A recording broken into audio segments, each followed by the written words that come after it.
Alright guys, now that I've seen the new Netflix original film, The Cloverfield Paradox, it's time to rank all three of these films. And this series of films have done a tremendous job at its marketing and really surprising you with this movie and when it's going to come out and what it's about. So these three movies alone have really surprised me with its release dates, what they're going to be about, and just their marketing in general. J.J. Abrams came out and said that 10 Cloverfield Lane was going to happen, and we're like, oh, I didn't know this was even going to be a movie. And then they dropped the third movie on Netflix the night of the Super Bowl, which was crazy. So I have seen 10 Cloverfield Lane a few times. I saw it once in theaters, and Cloverfield I saw many times when I was younger in high school, and I really liked that unique found footage film that we've seen. It was that around that time that Paranormal Activity had come out, so it was really big around that time. So each movie is very different. We have the first one, which is just a found footage movie where people are experiencing this monster. Then the second one was a very claustrophobic, smaller film about what is happening in a different part of the world and people that are experiencing it in a different way. And then the third one is how it kind of all started and this big paradox, different things. So this movie series is very unique, and the way that they tell their films is very different from the previous one that they told. So I like that, and each film is just different from the other one, so it makes it for an interesting film series.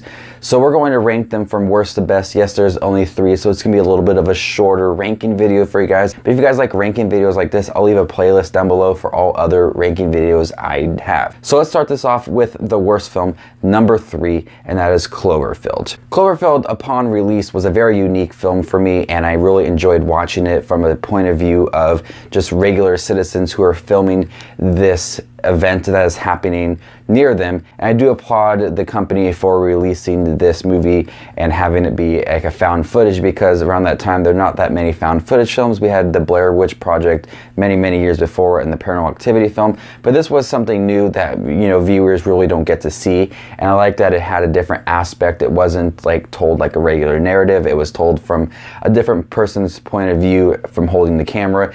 And I do think that this movie was very unique. It was very thrilling, and when you get to see the monster, and when you get to see the monster, you really don't get to see all of it. And I like that it had that suspenseful moments of what is this monster, where does it come from, what is it going to do. And I think this movie did a great job of capturing those moments and capturing, you know, people's fear when dealing with this monster. But watching it, it doesn't really hold up.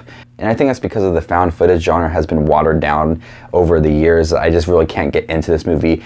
But upon viewing, I did really enjoy it, and I like how it was told from a different aspect. Coming in at number 2, the second to best Cloverfield movie, and that is the Cloverfield Paradox.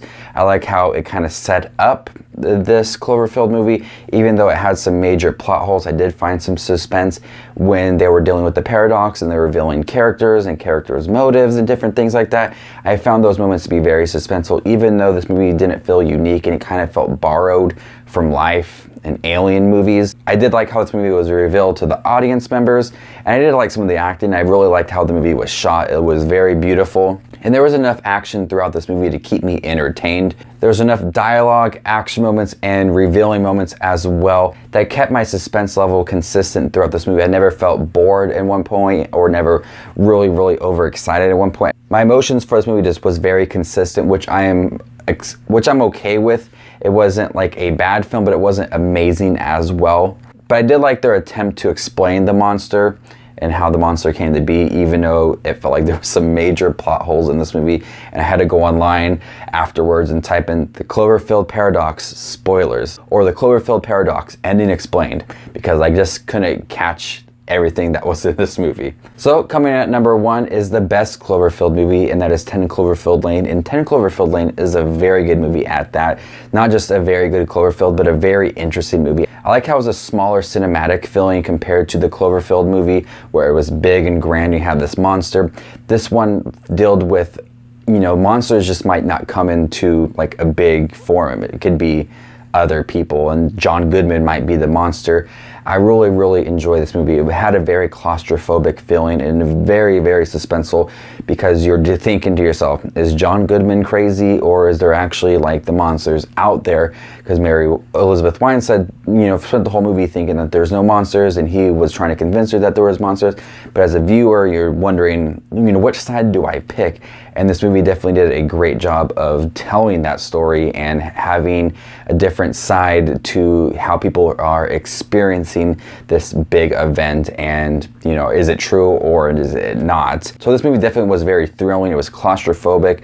I really enjoyed this movie, and John Goodman gave a very, very chilling performance, because you're kind of on the side with him, but you're not sure, because he's kind of doing some evil things.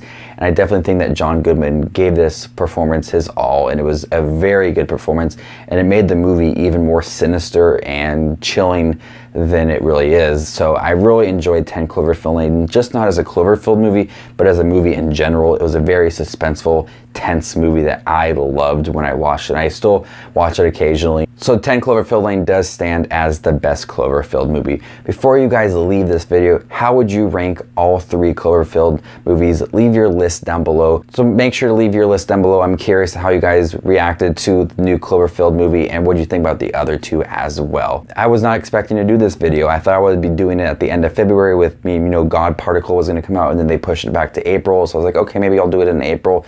I was not expecting to do this video for you guys this weekend, but I was happy that I can get a couple videos out for you guys.